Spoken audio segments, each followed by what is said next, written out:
I want to welcome everybody to the first presentation of our camp. Ndauchingamidza munhu wese presentation yedu yekutanga yecamp yedu.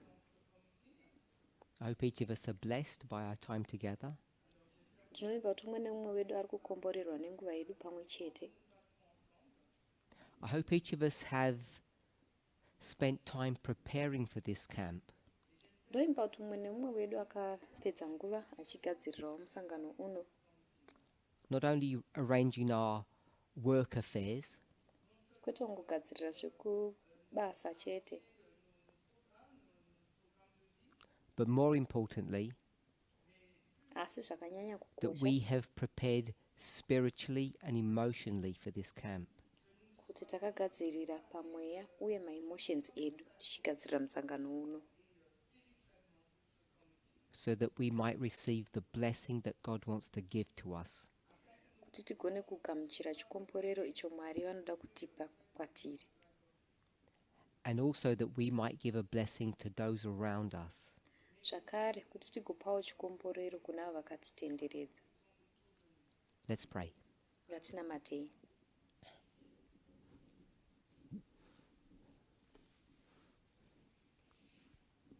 Holy God, we thank you Mwari vatsvene tinokutendai for your continued watch care over your people. nekurambarira muchitaririra vanhu venyu. We know that you never get tired of hearing us, Tinoziva kuti hamumbofi makaneta nekutinzwa, whether we speak verbally kuti kungava tataura or we zvinonzwikwa just meditate upon you and your word. kana kuti tinenge chingofunganya nezveshoko But renyu today, pamusoro penyu. Asi now, nhasi izvezvi Our prayer is very specific. munamato wedu uri specific. Help us now Tibetsereiwo izvezvi to make the final preparations kuita gadziriro yekupedzesera, to transition from one world to another, kushanduka kubva kune imwe nyika tichienda kune from imwe, our secular life kubva muupenyu hwedu huri secular to a participant of this holy convocation. kune vanhu vanoparticipata paholy convocation ino. May we experience joy and happiness. Dei tainga experience mufaro, May we both give and receive a blessing here. dei tainga apa nekugamuchira chikomborero pano, In Jesus' name, muzita raJesu. Amen. Amen.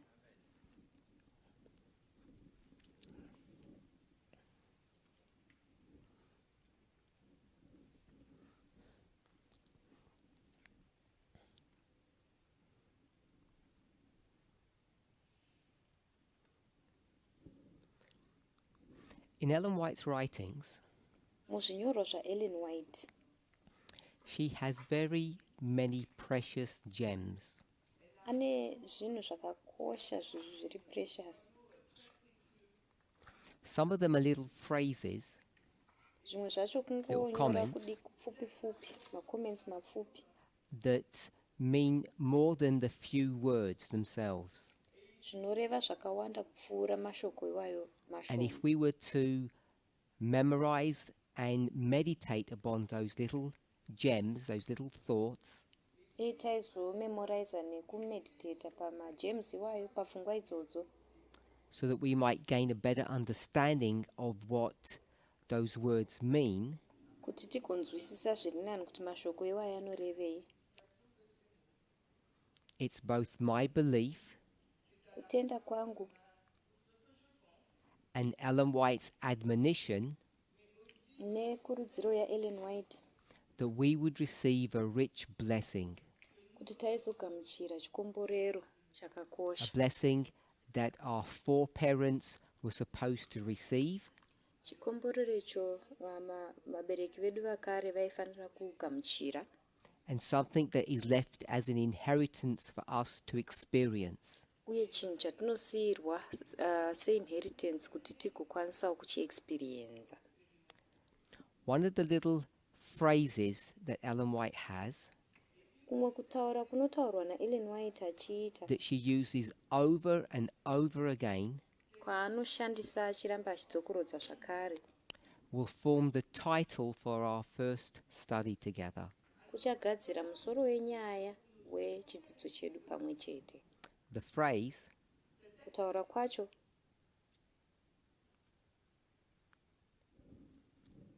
the secret kunonzi secret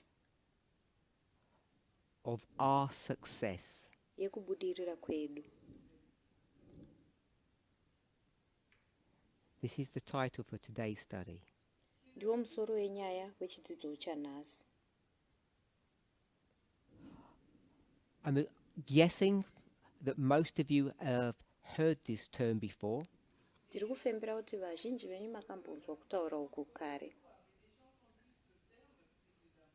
Not just in the world or the church, Kwete munyika chete kana mukereke, but you've read it in Ellen White's writings. asi kuti makakuverenga muzvinyorwa zvaEllen White. So, as we speak about this term this morning, Saka apo tinotaura nekutaura uku mangwanani ano, as we think about what it means to us individually, tinofunga kuti zvinorevei kwatiri sema-individuals and as a movement, uye semovement, particularly in the time in which we're dwelling, nyanye munguva iyo tiri kugara mairi, I want us to think about the scope or how broad this idea is.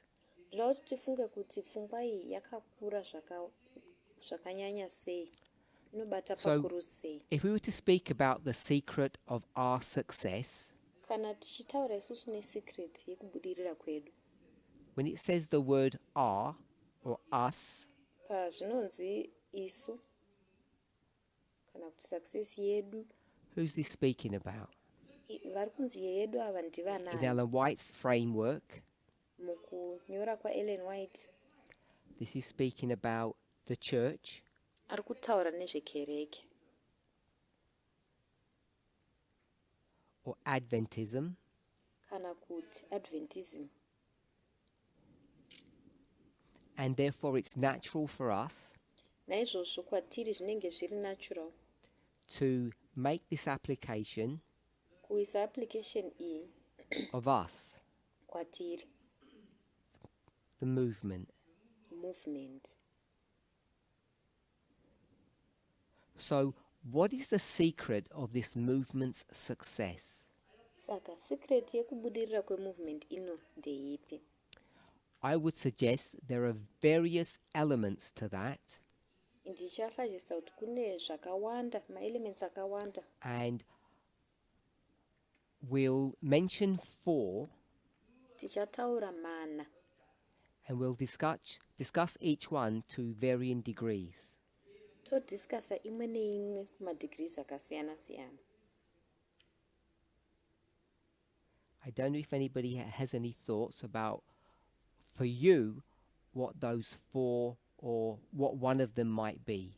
Handisi kuti pane angafunga kuti kwauri pfungwa ina idzi dzingava chii kana kuti imwe yacho ingava chii. Somebody wants to volunteer? Pane anoda kuvolontiya here?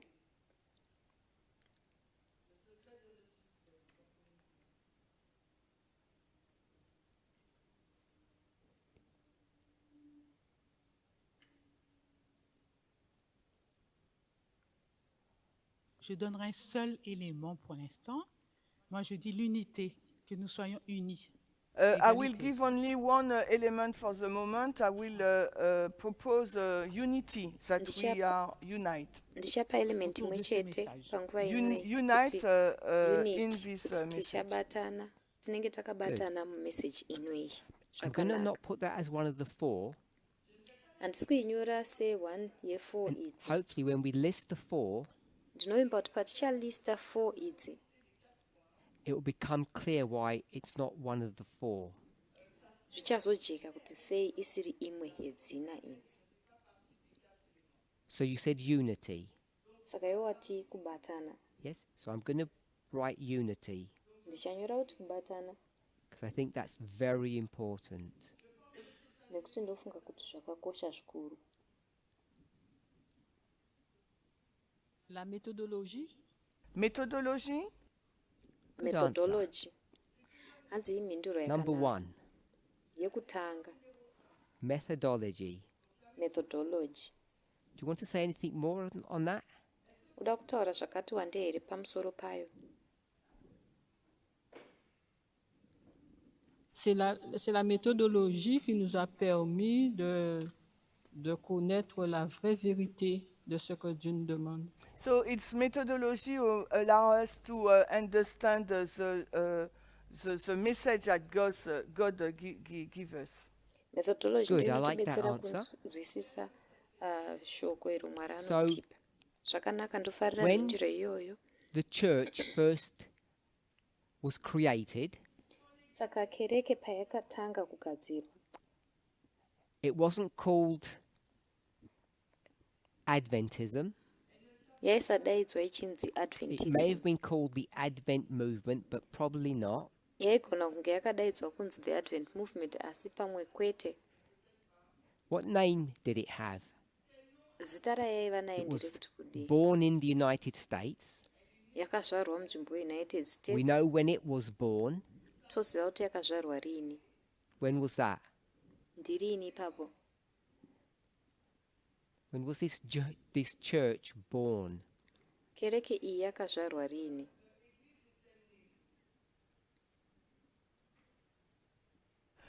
Can you repeat the question? When Unogona was this kudzokorotsa church mubvunzo iri? born?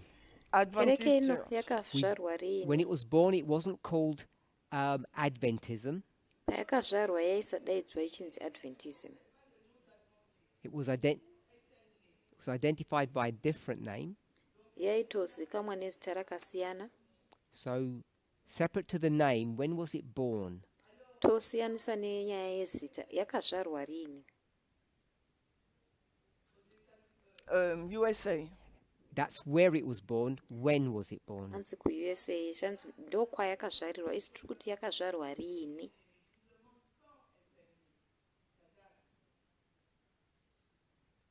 Given the answer here, I can hear something. Pane mhinduro iri kubva neuko. They said 1863. Si c'est l'église adventiste, c'est 1863. Vamwe vati If it's Seventh-day 1863. Adventist, it's 1863. Kana Not iri Seventh-day Seventh-day Adventist. Adventist i1863, indati kwete before that. Seventh-day Adventist. Mashure meizvozvo.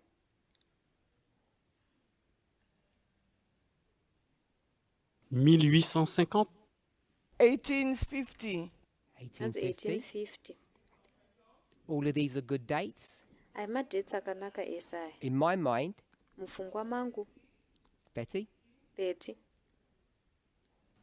1798. 1798. yes, That's I'd like to go with 1798. 1798.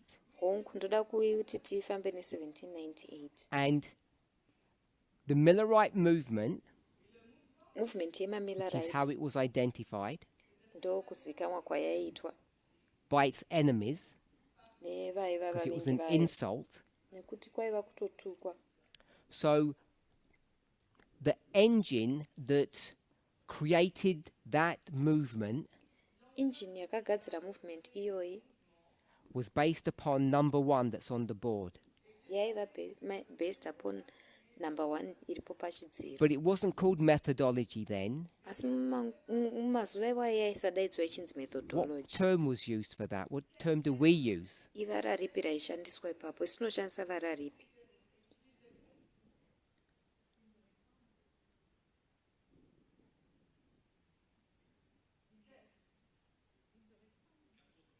So 14 rules.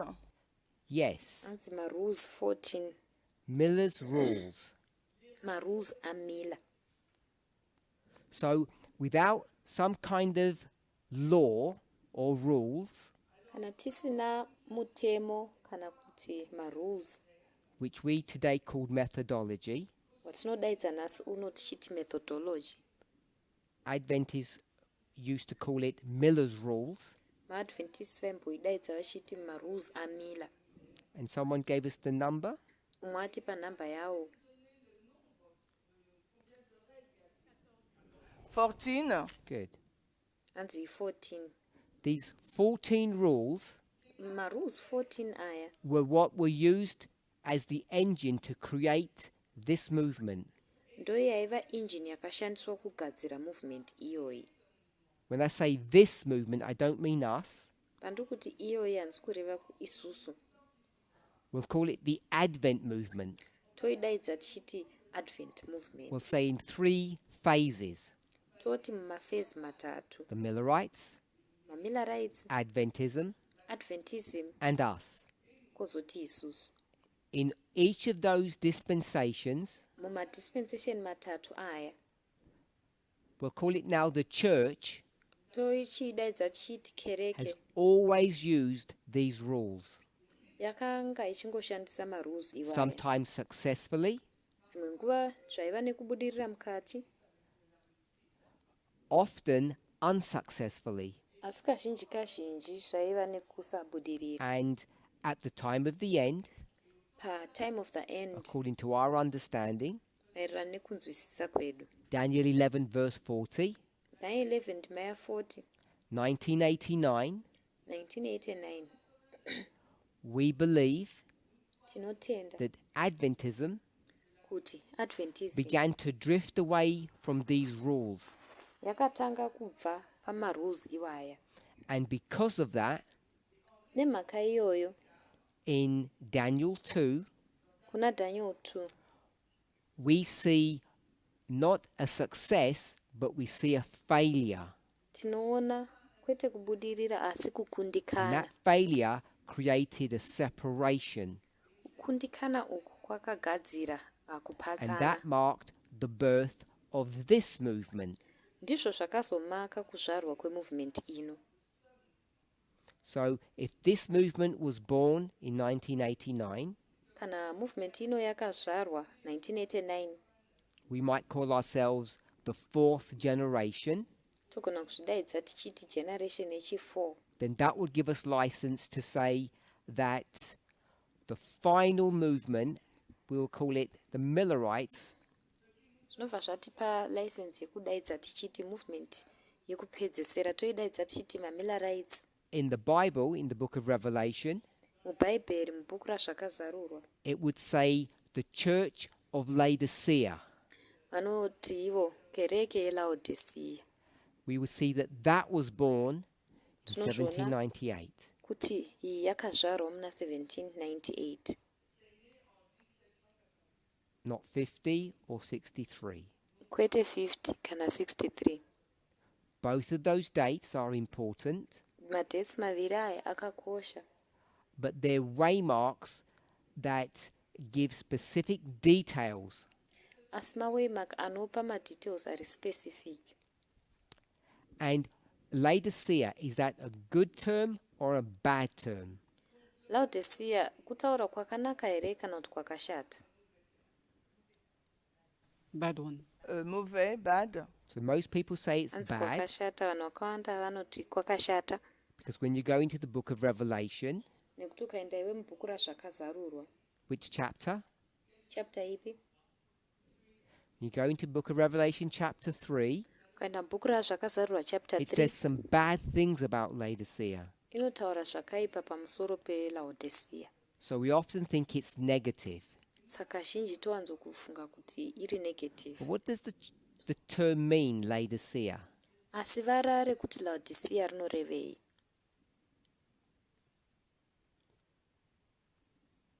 Anybody have a thought? Pana ane pfungwa here?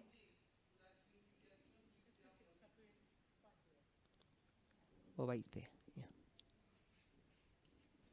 Merci. Merci. Est-ce que ça peut signifier froideur spirituelle? Froideur spirituelle. Spiritual coldness. Hanzi spiritual coldness, kutonhora pamweya. Anyone else have a thought? Pane mumwe ane zvaanofunga nezvazvo here?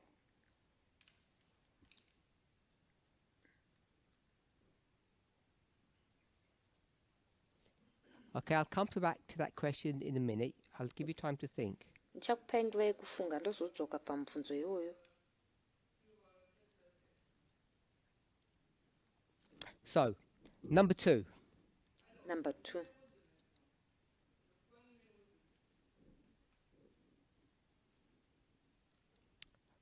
What else is the means of success? Imwe means yekubudirira ndeipi? notre doctrine. Our doctrine, our doctrinal. Someone said doctrine. pane mumwe ati doctrine redu. I'm going to say our doctrine is connected to methodology. Ndichati doctrine redu rakabatana nemethodology. It's our methodology that shapes and defines our doctrine. Imethodology yedu inovaka nekudefina doctrine redu.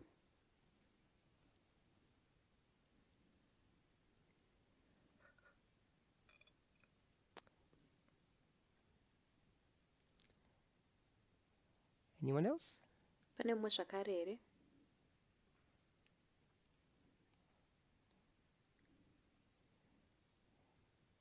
Notre application prophétique.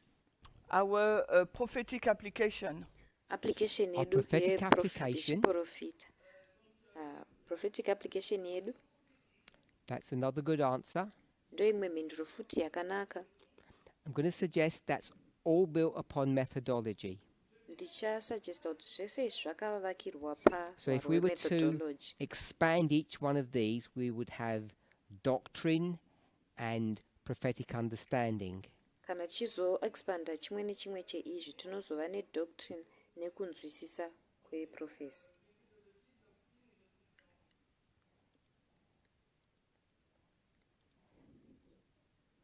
Je voulais dire expérience, mais je pense que ça va dans le 1 aussi.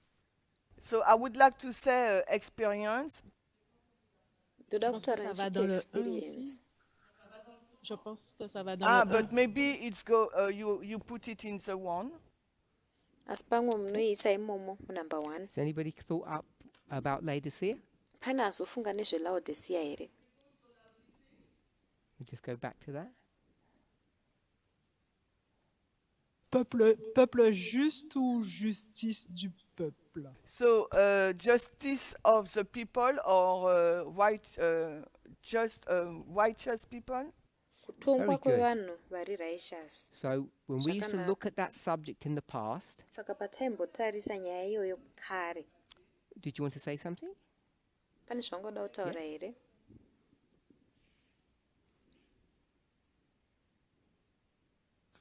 Est-ce que ça ne veut pas dire aussi jugement? Does it mean also judgment? Yes. Inorevawo zvakare here You remembered. rutongo hwarangarira. And it's very similar to the answer we got from, can't remember your name, sorry. Yakafanana nemhinduro yatapiwa Corinne, yes. yatapiwa naCorinne. It can have a negative connotation, but can have a positive one. Inogona kurerekera kune zviri negative, inogona kurerekera kune zviri positive. So that's why all those positive elements you heard from Corinne saying. Ndosaka manzwa ma-positive elements anga achitaurwa naCorinne aya. It's both the people that are judged, Vanhu vachatongwa for ivavo, good and for bad, kutongerwa zvakanaka uye nezvakashata, but it's also the people that bring judgment. asi zvakare ndivo vanhu ivavo We vanounza know rutongo. Tinoziva That this church, kuti kereke ino, Laodicea, iLaodicea, Millerites, Adventist, us, maMillerites, maAdventists, isusu, in each of those dispensations mumadispensation rimwe nerimwe reaya, are just other terms for the angels of Revelation. angori mamwe mavara ekutaura kwengirozi And those angels, zvakazarurwa. They Ngirozi bring idzodzo judgment to the world. dzinounza rutongo panyika. Fear God, Tyai Mwari, give glory to God, mupei mbiri Mwari, because judgment has come. nekuti rutongo rwasvika. That's why this church is called Laodicea. Ndo mhaka kereke ino ichidaidzwa ichinzi Very Laodicea. good. Zvakanaka. So we have methodology, Saka tine methodology. just over there.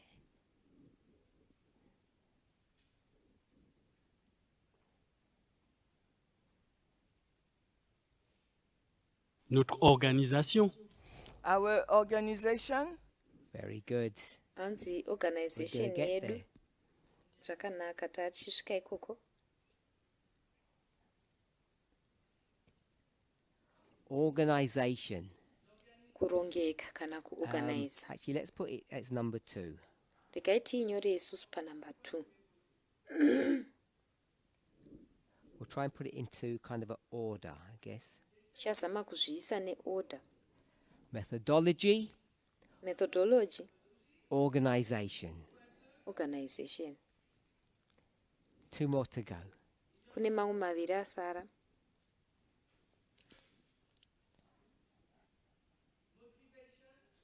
Motivation. Hanzi motivation kana kukurudzirana. I'm not going to put that down, but I agree with it. Handisi kuzoinyora asi ndinotenderana nayo. I'll give you a clue. Ndichakupai zvekuti mufembere. What we're all doing here. Panapa tese tiri kuita nezvei. Study. Tiri kudzidza. Heard it over there, I think. Ndanzwa necheuko. Camp meetings. Ma-camp meeting. Alan White calls camp meetings Ellen White anodaidza ma-camp meeting. various terms. Achimadaidza nenzira dzakasiyana-siyana. She calls them camp meetings, Anotomadaidza achiti camp meeting. but I want to use the term she uses. Asi ndoda kushandisa kutaura kwaanotaura nako. Holy convocations. Kuungana kutsvene. The secret of our success Saka, secret yekubudirira kwedu began with methodology. yakatanga nemethodology. Then there was, let's put these in the other way around, I think. Regai tizvinyore nedzimwe nzira ndofunga. Then there were holy convocations or meetings. Vakazotanga kuva nemisangano yanga iri ma-holy convocation. We could argue that organization and convocations came together. Togona kuargiwa hedu kuti organization nekusangana uku kwakauya pamwe chete. The final one. Yekupedzesera. I'll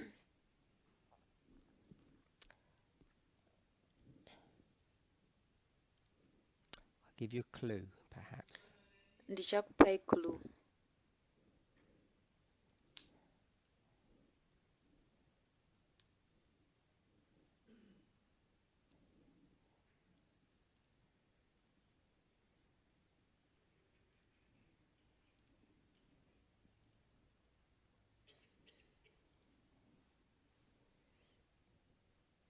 Anybody? Panada kuzama here. Go to the book of Malachi. Mukaenda kubhuku raMalachi. Is that a big enough clue?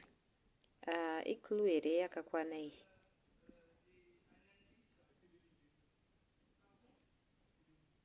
Faithfulness. Hanzi kutendeka. Faithfulness. Kutendeka. In what area of our lives specifically? Muarea yipi yeupenyu hwedu specifically.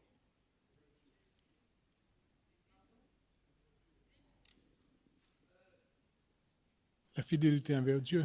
Faithfulness towards God or to God. Thank you. Kuvimbika Over here. kuna Mwari. Okay, to prepare the second advent. Kuti tigadzirire kudzoka Tithe kwechipiri. and offering. Tithes and Zvegumi offerings. nezvipo. Good. Zvakanaka. So we'll put finances. Saka tichanyora kuti finances apa.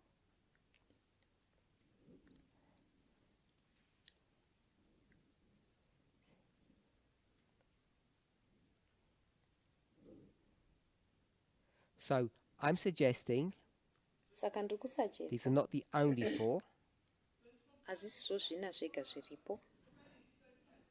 but these are 4 very important elements in order to have success.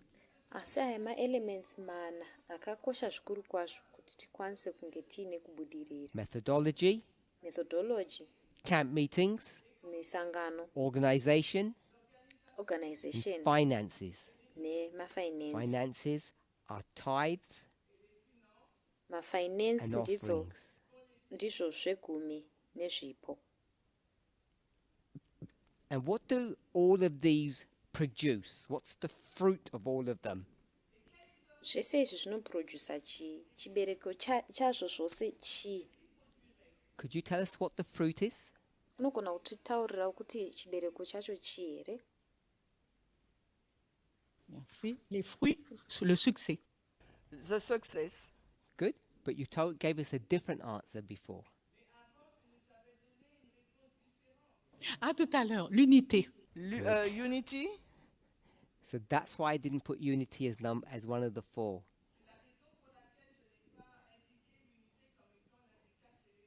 Because all of these nekuti zvese izvi produce unity. zvinotipa kubatana.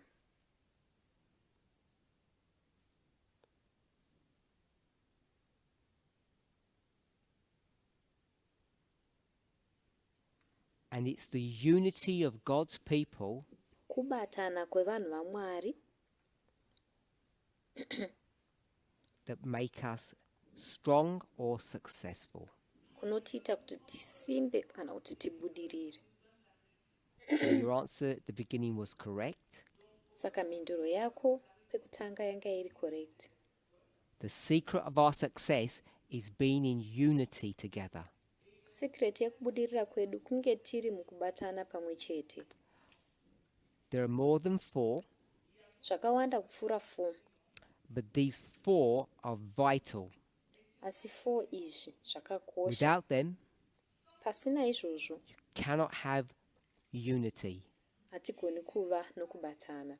There are others Pane zvimwe which are less important, zvisina kuzonyanya kukosha and I think zvakadai we could be successful and have zvandofunga unity kuti without those extra ones. togona kutobudirira nekuva nekubatana tisina zvimwe zviri extra zviya. All those other elements can be found in each one of these 4 in some form. Mamwe maelements amwe acho aya anogona kutowanikwa mune idzi 4 neimwe nzira. So, in order for this movement or God's church Saka kuti movement ino kana kuti kereke yaMwari or Laodicea, kana Rodokia, in order for us to be successful, kuti tigone kubudirira,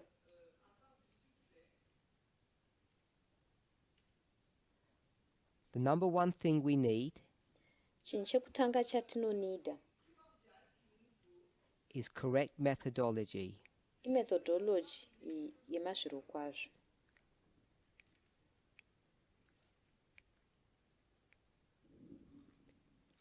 Everybody agree with that? Munhu wese anotenderana nazvo here? So, this sounds easy, Izvi zvonzi kwange zviri that we nyore. all see things or study the same way. Tese tunoona zvinhu kana kudzidza nenzira dzakafanana. But if you've been in this movement for any length of time, Asi kana iwe wanga uri movement ino but if you've been in kwenguva it, ipi it sounds zvayo, easy when you say that term, unotaura kutaura ikoko zvonzi kwange zviri nyore. but if you've been in the movement for any length of time, Asi kana wanga uri movement ino kwenguva yakareba sei zvayo, you'll know that this is extremely difficult unoziva kuti izvi zvakagosha for zvakanyanya. all of us to see and understand things the same way. Kuti tese tigoona nekunzwisisa zvinhu nenzira yakafanana. We have had so many capable and famous teachers in our movement, Takava nevadzidzisi vaigona chaizvo vaizikamwa movement yedu. bright lights, Ellen White would call them. Ellen White anotovadaidza achiti zviedza zvinopenya, But they were like shooting stars. asi vakaita sema-shooting stars. When these stars only that were bright and glorious only for a moment and then faded away and disappeared. Vakapenya chaizvo kwechinguvana vakabva vazodzima vakadisappear. And the reason why they disappeared and left Maka vakadisappear vakasiya is because we disagreed on methodology. yaiva yekuti taisatenderana pamethodology. Today, nhasi uno, even amongst us now, kunyange pakati pedu izvezvi, we disagree on certain truths, certain ideas. pane zvimwe chokwadi, dzimwe pfungwa And the dzatisingatenderani. reason for that Mhaka yezvo zvose is izvozvo because we don't all understand how to handle these 14 rules correctly. ndeyekuti hatinzwisisi tese kuti marules 14 aya tinomahendla sei nemazviro kwazvo. It should be our determined effort. Inofanira kunge iri effort yedu yatinotoisa. We should bend our energies Tinofanira kukotamisa maenergy edu ese to try to understand how methodology works, kuti tizame kunzwisisa kuti methodology inoshanda sei, how to put it into practice properly. kuti tinoiisa into practice zvemazviro kwazvo sei. The only way, in my experience, that you can do this Nzira yega mukuexperiensa kwangu yaunogona kuita izvi is twofold. iri kuviri: Learning from an experienced teacher kudzidza kubva kuna ticha vane experience and practicing. nekuzvipractisa. What does practicing look like? What's another term for practicing? Rimwe vara rekuti kupractisa nderipi? Zvinoratidzika sei? If you go to Daniel chapter 12, Tikaenda isu kuna Daniel chapter you 12, see a word there. tinoona vara ipapo. And what word would we be looking for? Tinechitarisa vara rekuti kudii. Before we go there, Tisati taenda ikoko, when we spoke about number 4, finances, patataura nezvenumber 4, nyaya dzemari, I gave the clue of Malachi. ndapa clue yebhuku raMalakai, Give you the verse. ndokupai vhesi racho. Malachi 3:10. Malakai 3 ndima ya10. God will open the windows of heaven. Mwari vanosarura mahwindo edenga. So we're in Daniel 12 Saka tiri kuna Daniel 12, and we're looking for a word. tiri kutsvaka vara. What's the word that we would be looking for? Vara ratinenge tichitsvaka nderekuti kudii.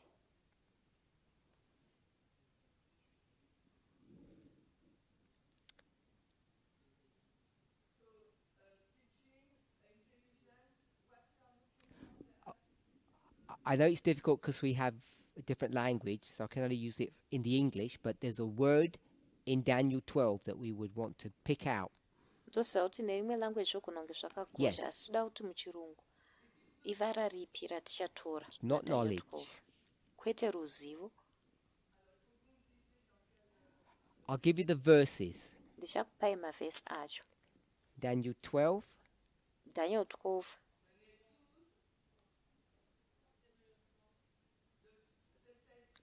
good. And I'll help you with the next one, it's 10. ndima yechitatu nendima So if it's 3, 10. Saka nairi vhesi 3, I'm guessing you know the word. ndiri kufembera kuti unoziva vara racho.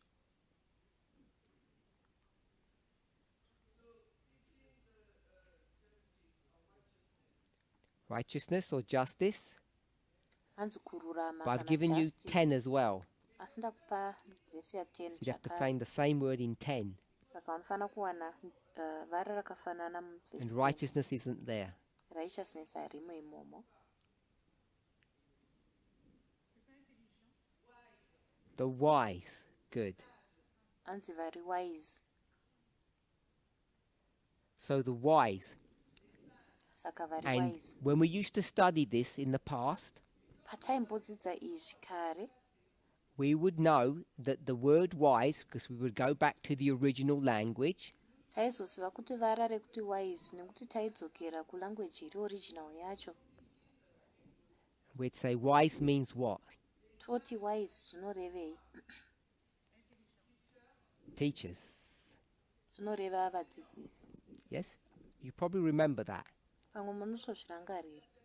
The word wise means intelligence, of course, wise zvinoreva intelligence But if you hongu. go to the original Hebrew, it means to be a teacher.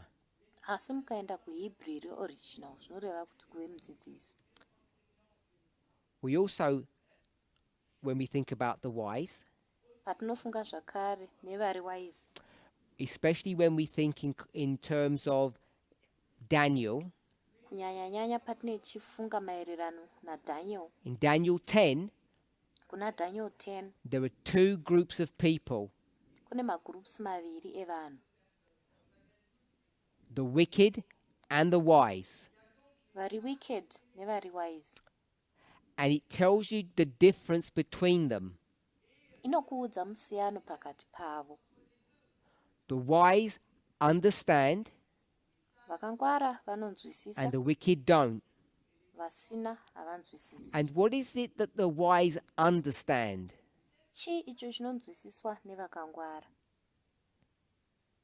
The answer isn't methodology. Mhinduro haisi methodology. They don't understand methodology. Havanzwisisi methodology. What is it that they understand? Chii chavanonzwisisa? God, Hanzi Mwari, God righteousness, So kururama kwaMwari. people have said that the wise understand God's righteousness, Hanzi vakangwara vanonzwisisa kururama kwaMwari. time. Mwakati time. we all okay with that answer? Tiri okay nemhinduro iyoyo here? Yes? Hongu, Not God's righteousness. kwete kururama kwaMwari. Can we have the mic here? Togona kuva nemic panapa here. Tell me why you said they understand the time. Ndiudze kuti nemhaka yei wati vanonzwisisa time. What makes you think that? Chii chinoita kuti ufunge izvozvo? Mais dans Daniel 12, on parle du temps de la fin de grâce. In Daniel 12, it mentions the close of probation. MuDaniel Okay, 12 where would you find panotaurwa nezvekuvharwa kwemutsa. Alright, unozviwana papi? 12.1. Daniel 12, 1. Daniel 12 ndima ye 1. But Betty said verse 9. Verse 9. Asi Beti ati Verse 9. Time of the end, c'est ça? Daniel Daniel. Time of the end, she said. Daniel That's needs time of to the end. wait Daniel anofana kumirira. because the book or the prophecy is sealed Nekuti bhuku kana chiprofita chakanamwa, till chakavharwa the time of the end. kusvikira panguva And then- yekupedzisira. The next verse, Vhesi rinotevera, Betty's already seen the connection. Beti akutoona kubatana kwazvo. After that, Mushure mezvo, in the unsealing, parinozozarurwa, what will happen? chii chinoitika? Many will be made white and many will be purified. Vazhinji vanocheneswa, vazhinji And tried. vova tried. What does the word tried mean? Vara rekuti tried rinorevei?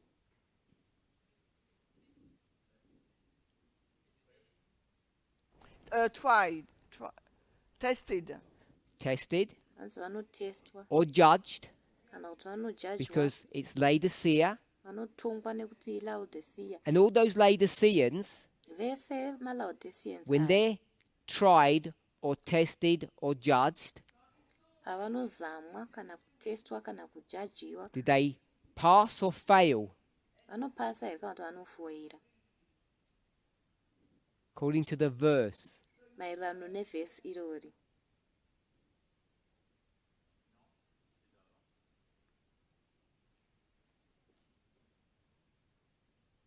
Oui, ce que je voulais dire, que c'est d'avance, la réussite, c'est d'avance, hein, c'est pas le même jour. Alors le moment est venu, voilà, le moment est venu, et en ce moment-là, Dieu récompense ses enfants.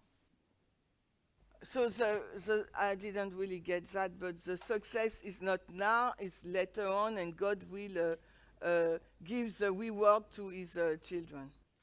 So, those in Laodicea who are judged will pass the judgment. vanotongwa vanopasa judgment. So their judgment is positive. saka judgment yavo iri Are positive. we all okay with that? Izvi zvakanaka zvese here izvi? So these people understand time, Saka vanhu ava vanonzwisisa nguva, because when you come to the time, nekuti paunosvika panguva the yacho prophecy is unsealed. chiprofita chinozarurwa. And what unseals the prophecy? Chii chinozarura The chiprofita? answer Mhinduro is on the board. iri pachidziro. So don't say God or the Spirit. Saka musati Mwari kana kuti mweya. Methodology. Hanzi methodology. It's Miller's rules Marules amila that are going to unseal the prophecy achakinura kana kuzarura of chiprofita time chenguva after the time of the end. mushure me-time of the end. And you see that Izvi unozviona in verse 11, mundima ya11 because that's time. nekuti ndiyo nguva. Verse 12, Verse 12 time. inguva zvakare. And verse 13 is just a repeat of verse 9. Ndima ya13 kungodzokorodzwa kwevhesi 9. So each of us, Saka umwe neumwe wedu, everyone here, mune mumwe ari pano, we have received a special blessing. takagamuchira chikomborero Do chakatsanangurwa. we agree with that? Tinotenderana nazvo here? Verse 12, Ndima ya12 those who wait avo vanomirira for the fulfillment of these prophetic times. kuzadzikiswa kwenguva idzi dzezviprofita. Good. The wiser teachers, Vakangwara vadzidzisi they understand. vanonzwisisa. So if you want to learn methodology, Saka kana uchida kudzidza methodology, you need to be a teacher. unofana kunge uri mudzidzisi. You need to be, as Elder Jeff would say, a student of prophecy. Sezvinotaurwa naelder Jeff, unofana kunge uri munhu anodzidza profesi. You need to learn from an experienced teacher. Unofana kudzidza kubva kune mudzidzisi ane experience, But you need to teach. asi unofanira kudzidzisa. And that's why this movement has such a strong emphasis Ndosaka movement ino ichitsimbidzira zvakanyanya to instruct, to guide, and to encourage. Instruct, guide, encourage. kuinstructa, kutungamirira nekukurudzira Its members to teach. mamembers ayo kuti vadzidzise. And if you say no, Iwe ukati kwete, then you hurt yourself, then unozvikuvadza, because you won't enter into this mindset of being a wise, nekuti hauzopindi mupfungwa iyi yekuve akangwara. you won't understand methodology correctly. Hauzonzwisisi methodology zvemazviro kwazvo. And if enough of us live like that, Vakawanda vedu vakararama nenzira iyoyo, does this movement become successful or does it fail? movement ino inobudirira here kana kuti inokundikana.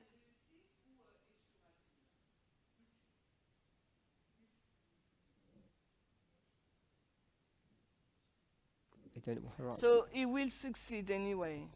That's what she said. Hanzi inobudirira zvakadaro. I didn't hear what she said. Hana unzwa zvaataura.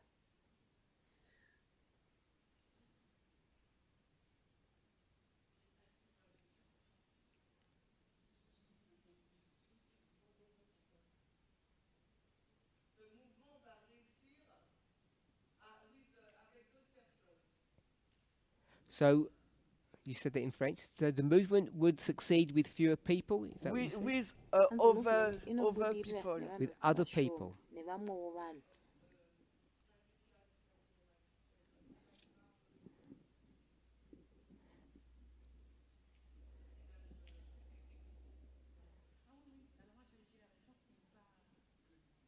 il va échouer par rapport à ce que tu avais dit.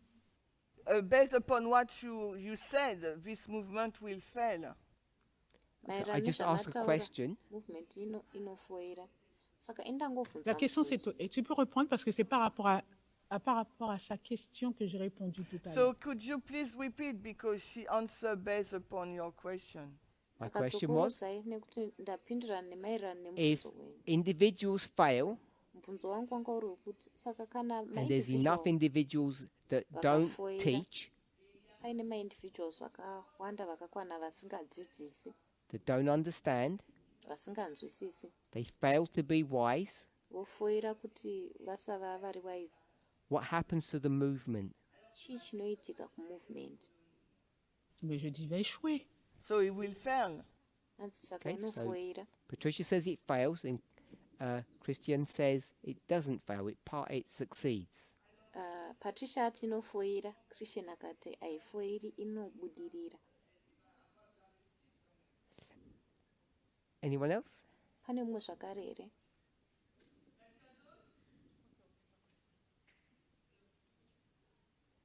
Corinne? Corinne? Le mouvement aura du succès avec les 2, 3 ou 5 qui vont enseigner. So the movement will have a success with a few people, 1, 2, 3 or 5 people who will teach. Movement inobudirira ine vanhu vashoma shoma. What happened to the rest of the people? Vanodzidzisa. Ko vamwe vese vanhu vanoita sei? Ce sont des vierges folles. So they are a foolish version? Hanzi Okay, vanenge they're vari foolish virgins. mafoolish virgins. Any other thoughts? Pane dzimwe pfungwa here? Ceux qui n'enseignent pas finissent par partir parce qu'ils ne s'imprègnent pas du message. Le message n'est pas leur message. Those who do not teach will end to leave the movement because they don't really be one with the message. Vano vasingadzidzisi vanopedzisira vasiya movement nekuti vanenge vasiri Anyone one else? nemessage. Okay, pane mumwe zvakare here?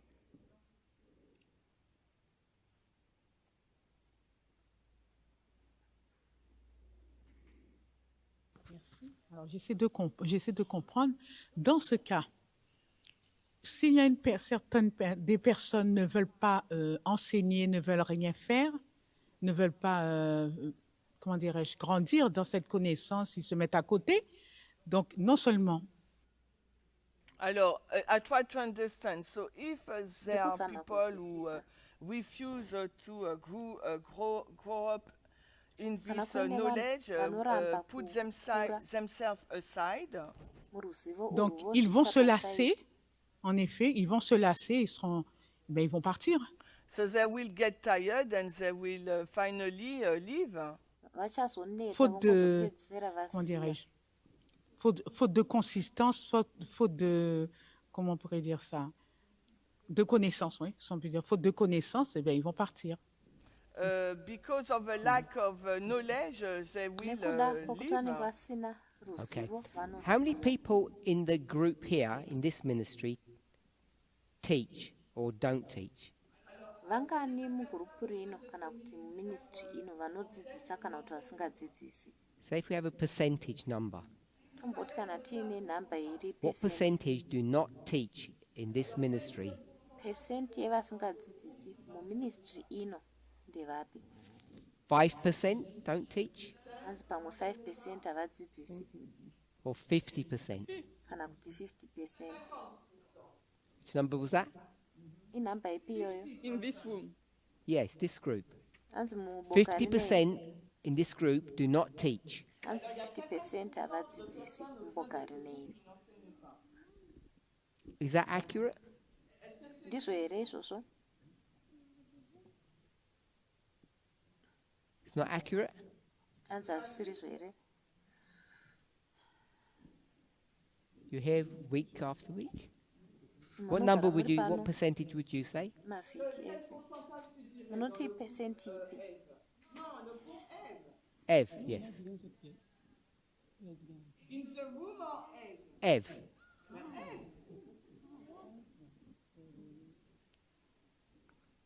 Number here? 25% don't teach. hanzi 25% havadzidzisi. And Christian said 50% don't teach. Christian ati 50% Yes, he havadzidzisi. mentioned 50, but in this room, not all the group. For the group, Hanzi murumu munomu ndomati 50% asi tiri kureva boka rese. 25 to 50%, we'll go with that. Hanzi 25 kusvika 50%. Okay, she said maybe 20% malus or plus. Okay, around the same Ati number. plus or minus 20%. So in this group, Zvakafanana half of neyataura. you don't teach. Saka murumu munomu hafu yenyu hamudzidzisi. So I'm not going to pick on any individual, Handisi kuzodaidza muindividual zvangu.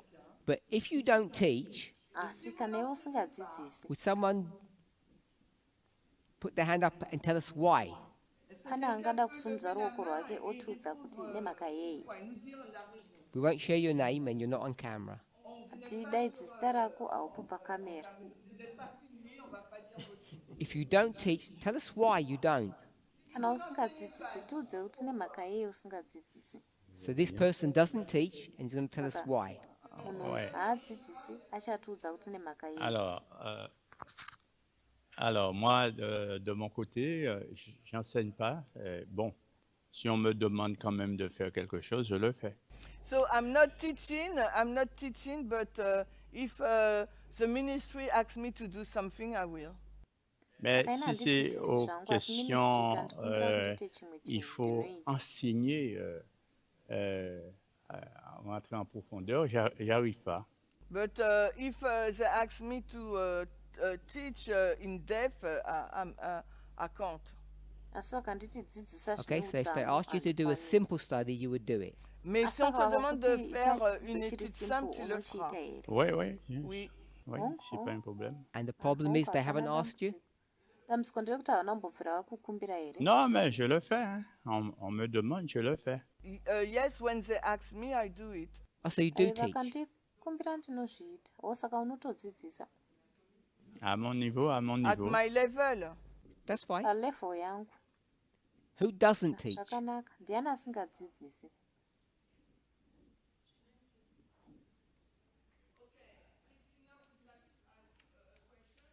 Okay. Why don't you teach, my friend? Shamwari yangu, sei usingadzidzisi? Je ne sais pas, je sais pas. Peut-être assimiler tous les trucs et j'arrive pas à m'adapter à m'asseoir, lire, écrire, tout ça, j'arrive pas. So it's to memorize all the information, and I have difficulty to sit down to write to Kuti write. ndimemorize information yese So it's ndinoomerwa hard. nekugara pasi ndozvinyora zvese. Saka Très zvakakuomera. difficile parce que je sens que j'ai jamais aimé la lecture, les trucs comme ça. Alors c'est difficile, j'arrive pas. J'essaie, So mais it's really difficult for me because I never like reading and Saka writing. zvakandiomera I nekuti try, but handifariri I'm kuverenga not successful. I nekunyora. can't. Ndozama but So ndinokundikana. it's okay for you not to teach Saka zvakanaka kuti usadzidzisa here because it's difficult for you. nekuti zvakakuomera here. très difficile. Very difficult. Zvakaoma chaizvo. Okay. C'est ok comment? Oui, je comprends le message, mais pour enseigner, je pourrais pas, j'arrive pas. I understand the J'arrive pas à me message, mettre à Message cheval pour ndoinzwisisa, faire. I understand the message, but really can't. For me, it's really difficult Asi to kwandiri teach it, to zvakandiomera. prepare something. Kuti ndidzidzire kugadzirira Question chinhu over here. chinhu. Thank you. Pane mubvunzo apo. Waita basa. Christina. Christina. Quand tu dis qui n'enseigne pas, So when you ask who is not teaching, Saka pamabvunzo est-ce kuti que c'est ndiani jamais asingadzidzisi? is it never Kuti ou zvachose de here temps en temps? or from time to time? kana kuti apano neapo? I'll go with never, Ndichatanga nekuti zvachose, or I'll go with if the ministry asks you to teach, you say no. kana kuti ndoti kana ministry ikakuti tokumbira udzidzisi iwoti kwete. Je parle pour moi. Okay, so I speak on my behalf. Saka ndichazvitaurira ini pache zvangu. Si comment dire, le planning est fait. So the schedule is done. Saka schedule sans tenir compte des fois de mon temps. So without taking account of my own schedule. Donc il m'arrive des fois de dire non. So that's why sometimes we have to say no, we can't. Parce que je suis pas là. Because I'm not available.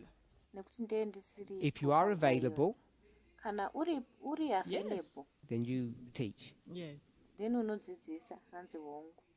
Okay. So is there anybody like my friend who says they're just not going to teach? Pane mumwe akaita seshamwari yangu uyu ati handisi kuzombodzidzisa. Corinne, You put your hand up? wasimudza ruoko rwako. Quand je ne suis pas disponible, Pardon, reprends. quand je ne suis pas disponible, When I'm not available, Kana je ndisiri demande available, à la direction de me placer sur une autre date. I ask the ministry to propose me another date. Okay. ndinokumbira ministry kuti But you're willing to indizirewo pane teach? rimwe zuva. Alright, asi uri willing kudzidzisako. And the other 3 members on your table, Ko dzimwe member 3 dziri patable yako iyi did they teach? dzinodzidzisa here? Quand on me demande d'enseigner, je fais mon possible avec la grâce de Dieu pour pouvoir répondre à la demande.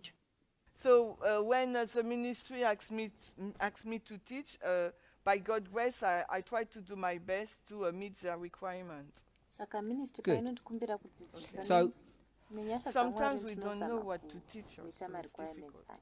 Dzimwe nguva Parfois, on ne sait pas quoi hatisi enseigner parce que c'est zvakaoma. difficile. So sometimes we don't know what to teach. Parfois, nous ne nguva savons hatisi pas kuti quoi todzidzisei. enseigner. In such situations, Dans une telle ma situation, situation I think there are good solutions. je pense qu'il Ndopfa kuti pane existe de bonnes masolution solutions. akanaka. We can either go to an existing study, On peut Donc, on a soit plutôt prendre donné une étude study, qui reconnaître existe, carré. or we can ask one of our ministry leaders, ou on peut Alors, donc, on a demander à l'un kumbira de nos mama ministry responsables du ministère. some of who are experienced teachers who Et could advise certains, us. certains Vamos sont lá, vraiment mais des experience enseignants teachers, vamos expérimentés connecter qui peuvent advice. nous aider. Robert, Robert, Robert, Bon, je suis obligé d'enseigner. so I'm forced to teach, no choice. indinomanikidzirwa kudzidzisa handina sarudzo. is that positive? Est-ce Zviri positif? positive Does it here. help you? Est-ce que cela Zvinokubatsira t'aide? here? Si, c'est très positif puisque je dois tout le temps fouiller et trouver une façon d'expliquer d'une manière pédagogique. So yes, it's positive because I have to Saka dig all the time Zviri and try to positive. find a way to Ndofana explain kudzidza, the kana nguva message in a yekuzama pedagogue kutsanangura way. message yacho. So the experience Nenzira that Robert has inodzidzisa. just expressed, Saka experience yangu obva kuexpresswa naRobert I think is what this whole idea about Daniel 12 is about. ndofunga kuti ndo pfungwa yese yaDaniel 12 kuti ndeyezvechii. Individually and corporately, Uri individual uye seboka if we're asked to teach, tikakumbirwa kuti dzidzisa we should never refuse. hatifani kufa takaramba. I don't mean about your calendar, Handisi kureva nezvekalenda yerenyu, I mean about your fear ndikureva nenyaya yezvekutya of kwako. standing before people Kutya kumira mberi pevanhu or being embarrassed kana kutya or being kunyara shy kana kunge or having a learning uchinyara, difficulty. kana kunge wakagozherwa All of nekudzidzisa. those things Zvese can be zvinhu worked izvi around, zvinogona kushandwa nazvo. and we should teach Tofanira kudzidzisa because, as Robert has said, is in his experience, nekuda kuti sezvataurwa narobert muexperience At the yake end of it, you receive a blessing, kumagumo azvo unowana chikomborero and it brings success. zvakare zvinounza kubudirira Individual and semuindividual also success to the movement. zvakare success kumovement. When Ellen White uses this term, Ellen White paanotaura kutaura uku this is the success of the movement. achiti uku kubudirira kwemovement. Now, I understand about we are a movement of success, not of failure. Ndozvinzwisa kuti tiri movement yekubudirira kwete yekufoira. But even as a movement of success, Asi kunyangova semovement yekubudirira, if people in our midst, if our members kana vanhu vari pakati pedu kana mamembers edu refuse to teach, vakaramba kudzidzisa, there will be failure within this movement kunozova nekufoira mukati memovement ino. to develop and understand the truth. Kukundikana kudevelopa nekunzwisisa. And it sounds easy Zvinonzwika kunge zviri nyore when we say that those people will be replaced. patinoti vanhu ivavo vanoreplacwa. In theory, that would be correct. Mutheory hongu zvine zviri correct. But the reality of replacing people is much harder than we anticipate. Asi reality yekuti tireplace vanhu yakatooma kupfuura zvatinotarisira. I want to encourage, Ndoda kukurudzira, I want to admonish. ndoda kuadmonisha. That means tell you off. Zvoreva kuti That kukuudzai if you're not teaching kuti kana usiri kudzidzisa because of the reasons we just gave, nekuda kwemhaka dzatapa idzi, you're not clever, kuti hauna kungwara, you're scared, kuti you're unotya, embarrassed, unonyara, you don't want to make mistakes. haudi kuita mamisteki, All of these zvese izvi are markers that you are failing minongedzo yekuti uri kufoira, and they're not good for you. hazvina kukunakira. You not only hurt yourself, Haungozvikuvadzi iwewe you pachezvako, hurt the people around you. unokuvadza vanhu vakakutenderedza. And collectively, Zvakare mava not mese, prophetically, kwete we pachiprofita, won't succeed. hatizobudiriri. There are many things that God wants to teach us. Kune zvinhu zvakawanda izvo Mwari vanoda And when Ellen kutidzidzisa. White says that God put their hand over a mistake, Ellen White paanoti Mwari vakaisa ruoko rwavo pamusoro that is pemistake, poetic language ilanguage that those yemapoem people were failing yekuti vanhu ivavo vaifoira to understand and apply methodology correctly. kunzwisisa nekuapply methodology. God would zviri never correct. hide truth from us. Mwari havambofi vakativanzira chokwadi kwatiri. And if we're not all working together, Kana tese tisiri kushandira pamwe chete, if we look to our weakness and not God's strength, tikatarisa kuweakness yedu ende kwete ku there will be strength yaMwari, truths kuchazonge that will kuine not zvimwe come to zvokwadi light. zvisingazofi zvakauya kujeka.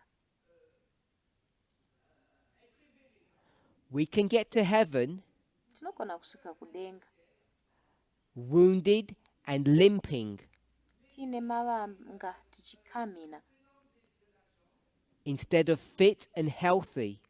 pachinhambo chekunge tiri fit uye tiri healthy. Ask yourself Zvibvunze iwe pachezvako how you want yourself and this movement to go to heaven. kuti wewe nemovement ino unoda kuti muende kudenga sei. Weak and feeble Muri weak, muri feeble, or strong and powerful, kana kuti makasimba muine masimba, God will not give us light Mwari haatipi chiedza without us making individual and corporate effort.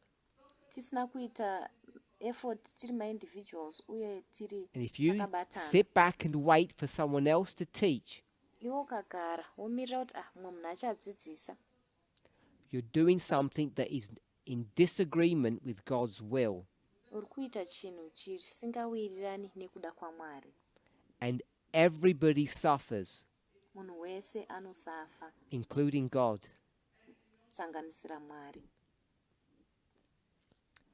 Holy convocations, Kusangana kutsvene we call them camp meetings. tinokudaidza chiti macamp meeting. Why are camp meetings important? Nemhaka yei macamp meeting akakosha?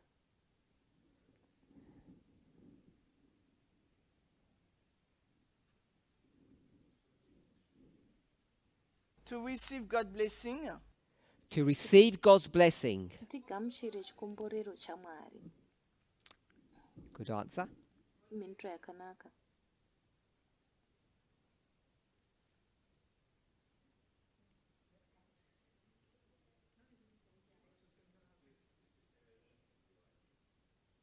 C'est pour la bénédiction de Dieu.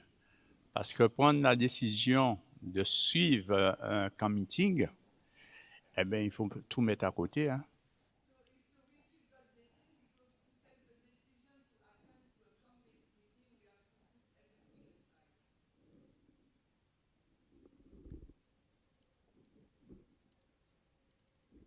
Marquer un temps d'arrêt dans mon train-train quotidien. Marquer un temps d'arrêt dans mes activités.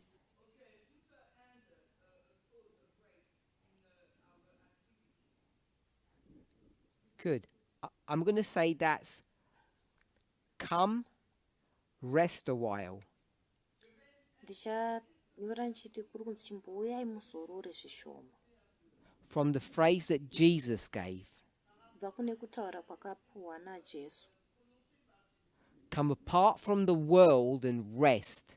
Imbozvipatsanurai kubva kunyika, mumbozorora. Alors, c'est pour moi, comme maintenant là, c'est pour recevoir des vérités, comme maintenant, là, ce que tu viens de nous dire là. So for me, it's like for now to receive a truth based upon what you just said to us. Voilà. L'urgence pour nous de nous impliquer encore plus dans son œuvre. So the emergency for us, or the importance for us to be more engaged in God's word. Good. So, we have limited money, each of us. You work hard to earn your money that you have. You have two options. You spend your money to come to a camp, or you go on holiday. Holidays. So, our continental leader says, better to go on holiday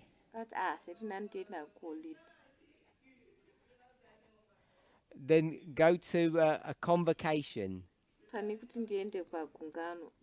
So, I want to read something that Ellen White says.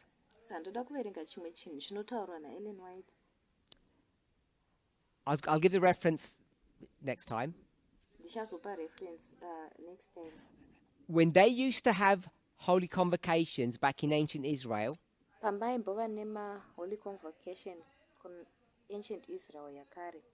you have to do it in Jerusalem. So you have to travel. It says those people who lived far away from the tabernacle or Jerusalem, when you collect all the camp meetings that you're required to go to in 1 year,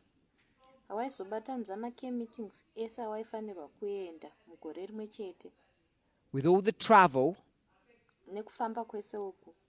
so this isn't money now, this is time.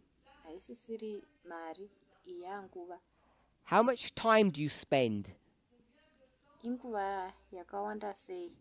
you live far away? That's the traveling and the camp itself. Ellen White tells us 1 month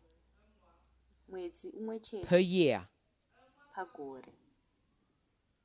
That's 4 weeks a year doing camp meetings.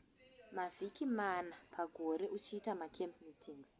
And after that, Ah, you can go to the mushure beach mezvo, if you want to, waizogona kuenda hako kubeach kana uchida on a holiday. paholiday. But they found, Asi vakaona God commanded, Mwari akakomanda that holy convocations or camp meetings must be a priority. kuti kuungana kutsvene kana macamp meeting inofanira kunge iri priority. 1 month per year Mwedzi umwe chete is pagore approximately zvakada kuita 10% of your time, kunge 10% yenguva yako, which is close to a tithing of your time.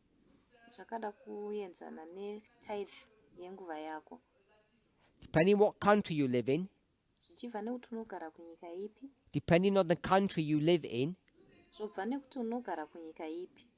most people get 1 month holiday a year, Vazhinji vanowana mwedzi umwe chete seholiday pagore, and that should be spent at camp meetings. inofanira kupambadzwa muri kumacamp meeting.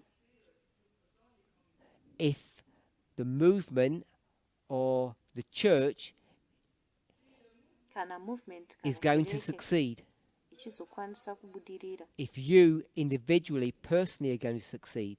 iwe semuindividual personally kana uchizobudirira. And the reason why people say they prefer holiday than camp Mhaka vanhu vachiti vanoda zvavo kuenda kuholiday than kumusangano, is probably because we're doing our camp meetings wrong, pamwe tiri kuita macamp meeting edu zvisizvo, and or zvakare kana kuti the individual munhu wacho has lost their understanding of the reason for camps. anenge arasikirwa nekunzwisisa kwake kuti mhaka yekuenda kucamp ndeyei, Why it's important for their spiritual safety.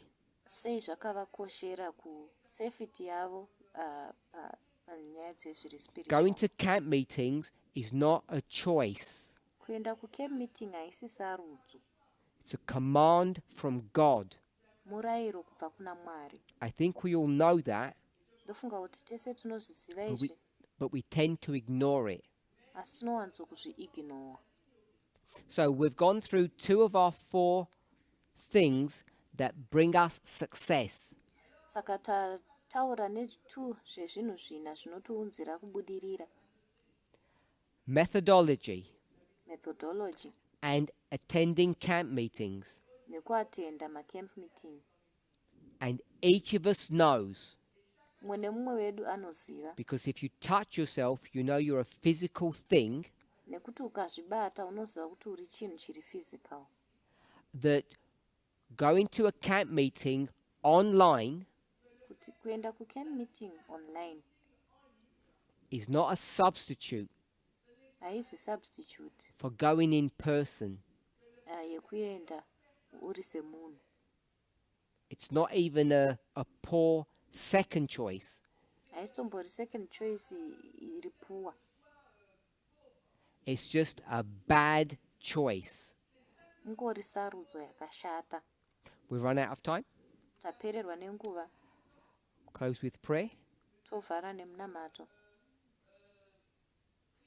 In our next study, Muchidzidzo chedu chinotevera we'll look at organization and finances tichatarisa nyaya yeorganization nemafinance as elements that make this movement successful. sema-elements anoita kuti movement ino ibudirire. These are the open secrets of our success. Aya ndo masecrets ari pachena ekubudirira kwedu. Thank you for your participation. Naita basa nekuparticipata kwenyu. Let's pray. Ngatinamatei. Holy God, Mwari vatsvene, may each of us bowed before you dei umwe neumwe wedu akakotamisa usu pamberi penyu make a personal commitment, ainge aita commitment iri personal, a solemn vow chitsidzo that they will make chakakosha with you personally and privately, chaanoita that they will not refuse to teach when asked,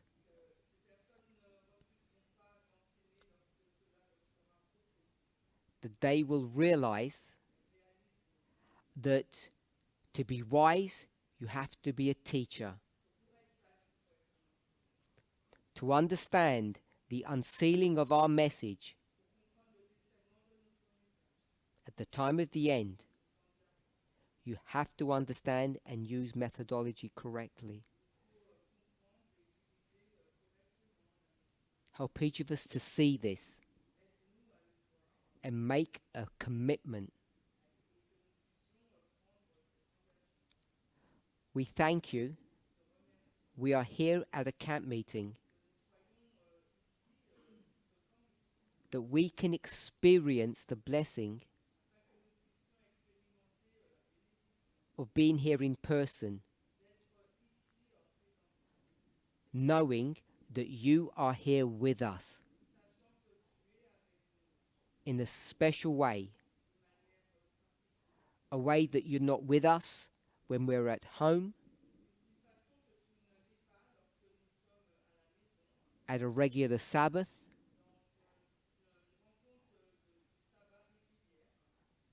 even online. You want us to be together to spend time with you.